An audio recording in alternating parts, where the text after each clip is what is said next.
Ladies and gentlemen, I have two problems. Problem the first is that teachers are boring.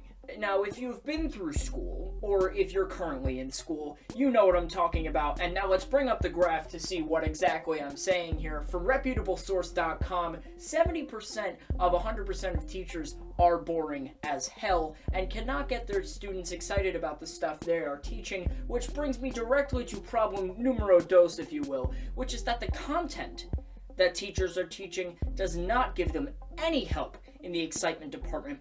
Take history, for instance, right? History class was... The most exciting thing I probably learned in history class was World War II. And World War II was tough because you got the one side of your brain that's like, execute the Nazis! And then you've got the other side that's like, that's horrible.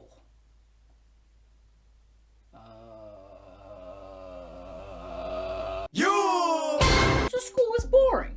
I want to fix it. I want to bring you content that you actually give a shit about listening to. The only problem with teaching you facts that are more interesting is I have to change the facts to be more interesting, so they're no longer facts. Now, since I don't want to teach you useless shit like what a factorial is and what two occupations it applies to if you get a mechanical engineering degree at some point in your life, or whatever the hell that means, today we're gonna learn something fun, okay? We're gonna learn something fun. We're gonna learn how dogs were first domesticated by humans. Are you ready? You better be ready. Sit down in your chair. Get your notepad. We're gonna do some goddamn learning. But first, a vocab quiz!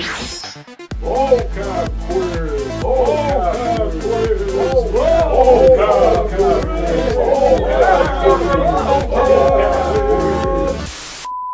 Alright students, today's vocab quiz is a one-question multiple-choice quiz. What is the definition of the verb to domesticate?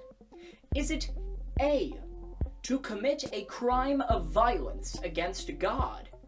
B, to tame an animal for a pet or for farm produce? C, to graduate from Harvard University with high honors? Or D, to stuff an entire bag of honey lemon cough drops in your mouth with the wrappers still on? Think you know what it is? Make sure you put your answer down in the comments before I reveal the true answer. Also, don't tell anyone, but if you subscribe right now, I'll give you an A+. Your answer won't matter. Academic integrity is overrated. I'll give you an A+ right now. Just subscribe. Go. It's down there. Just go subscribe. Big red button. Subscribe to Colganius right now. A+. Alright, got your answer? Let's see what you put.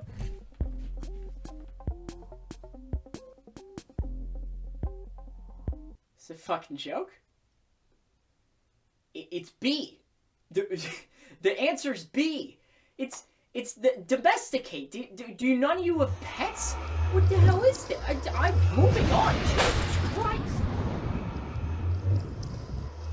It's estimated that wolves started to evolve to look more like the wolves and dogs we know and love today almost 40,000 years ago, which means that the monkey-brain villagers in their tiny villages were just starting to interact with the wolf population on a larger scale around that time. Now, scientists have looked at the DNA of modern dogs and tried to see what their ancestors might have looked like to see how this became this. Apparently, those dogs have been so inbred to shit that it's almost impossible to tell how something went from apex predator to looking like it was target practice for someone learning how to use a frying pan as a weapon. That's bad, I think. I'm pretty sure. I don't think that's good. I'm pretty sure the amount of times that thing's ancestors were made to breed, it's probably unholy. Probably against something on the Ten Commandments. No. Jesus, no. Well, since today's dogs have shit DNA, we have to go back in time and find some dogs who might be less of a war crime. Well, that's what some actual scientists did. So they went to this monument in Ireland, which happens to be older than Stonehenge and the pyramids of Giza, which were both made by aliens, by the way, but that's for a different lesson for another time. We'll do one thing at a time for today. Anyways, what the scientists found inside that monument was more than they could have possibly dreamed. You see, what the scientists found inside the monument was not just a pile of old Paleolithic dog bones, which is what they were looking for, but they also found walls filled with glyphs, symbols that told the story of an ancient civilization with a rich history and a war that shaped a relationship between species. My students, allow me to tell you the tale of Ivan the Grey.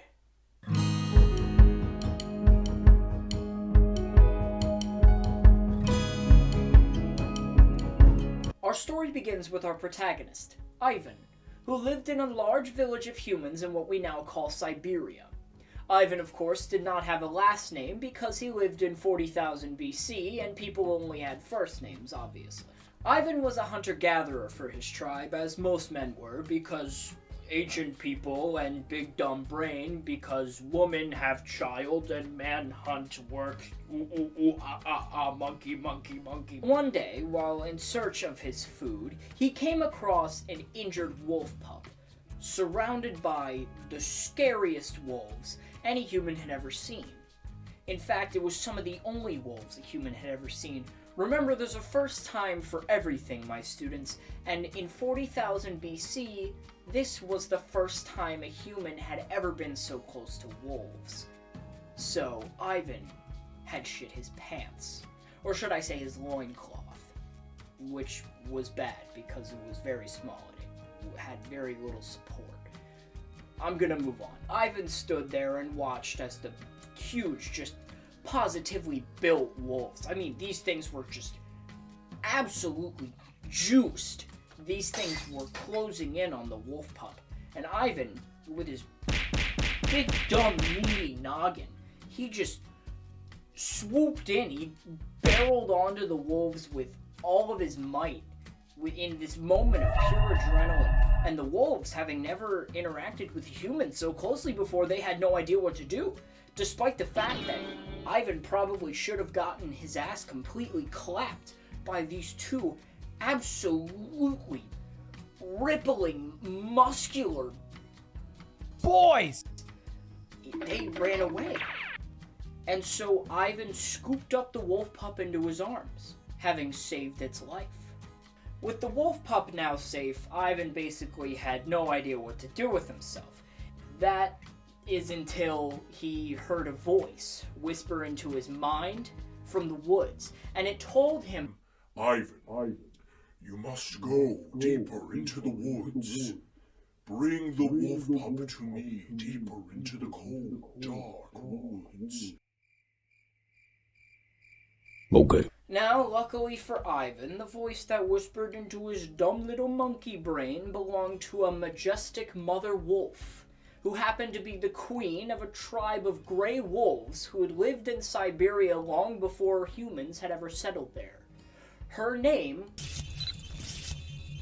was Catherine. Failure. Now, you might be asking me, "But Mr. Colganius, I get why Ivan's name is Ivan because we're in Siberia, but why is the Wolf Queen's name Catherine?" Could you do me a favor and stop asking questions during my lesson, please?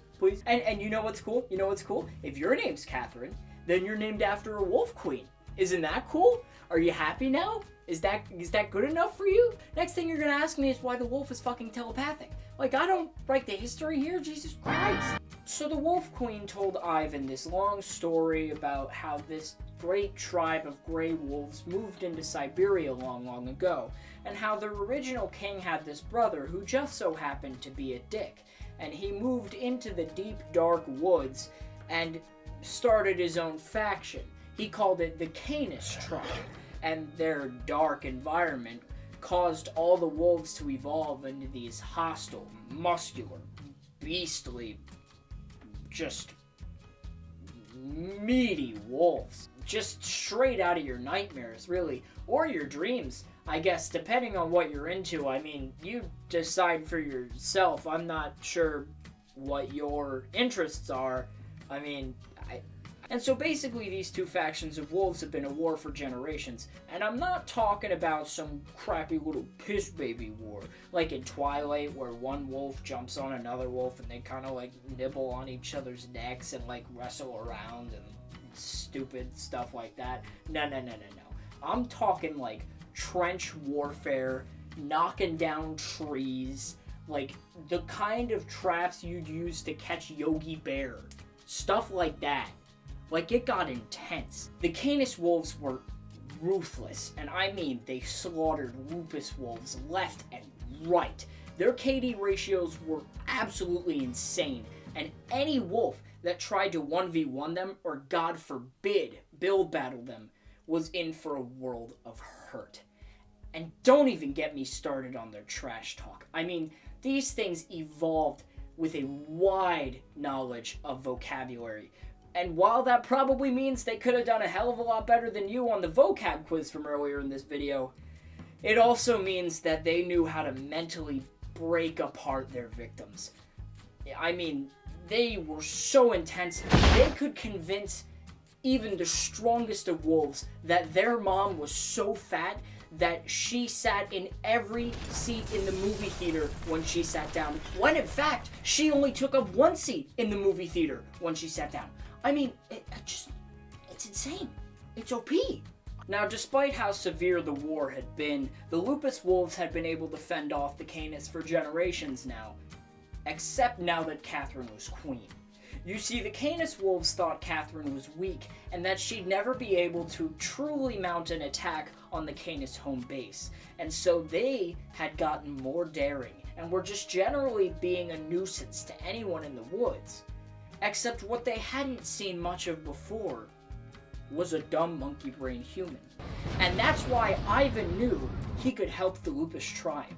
And so he used his big, dumb noggin to teach them a tactic the wolves had never thought of before. It was genius. He called it play dead. If he could teach the wolves to play dead and act as if they were not alive, then the Canis wolves would let their guard down, and the perfect opportunity to strike would present itself. And the wolves could win the war. The Lupus wolves traveled to the Canis home base, and all played dead at the entrance. The Canis wolves flocked to the Lupus wolves. They had no idea what was going on. They did a little... They sniffed the bodies. They had no idea what was going on. They were like, heart beating? I don't know. They seemed dead. I don't know. And then it happened. They struck. Ivan sprung up with a rock, and he threw it at the leader of the Canis tribe. And it went bonk, and he was gone.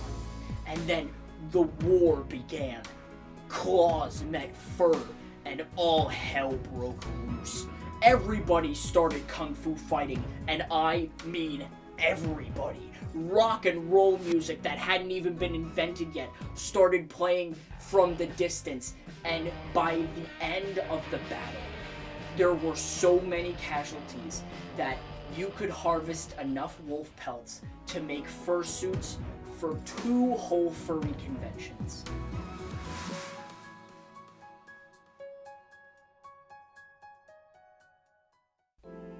When the dust finally settled, Ivan looked out onto the battlefield and saw that the Lupus wolves had been successful. The Canis wolves had lost, and the Canis Alpha leader had been demoted to beta male by way of ritual whip and nene. The two tribes united under Catherine, who proclaimed herself the queen of the new Canis Lupus tribe. And by the way, if you're wondering, that is absolutely why the scientific name for wolf is Canis lupus. Yes, it is. Yes, it is. Alright, you got it, attention now. From that day on, the wolves of the Canis Lupus tribe regarded Ivan as a hero and a member of their family. They gave him the title Ivan the Grey and named him an honorary wolf, which means, on all levels except physical, he was a wolf.